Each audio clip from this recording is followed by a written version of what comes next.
Program TNI Manunggal Membangun Desa Kodim 0813 Bojonegoro dengan salah satu sasaran kegiatan fisiknya berupa pembangunan jalan aspal di Desa Ngerancang.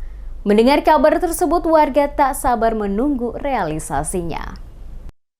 Salah satu sasaran fisik di Desa Sasaran Ngerancang dalam program TNI Manunggal Membangun Desa Reguler ke-110 Kodim 0813 Bojonegoro, yaitu melaksanakan pembangunan jalan aspal di desa tersebut. Dengan pembangunan jalan aspal, nantinya akan mempermudah akses perjalanan masyarakat. Masyarakat tampak gembira karena mereka akan memiliki jalan baru dan lebih bagus. Hal ini disampaikan oleh Supardi, warga Desa Ngerancang yang sehari-hari bekerja sebagai petani.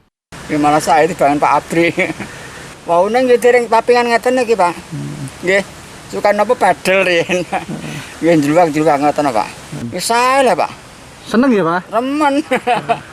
Kata Pak remen kula dibangun iki. Oh, nggih garap sapi Pak.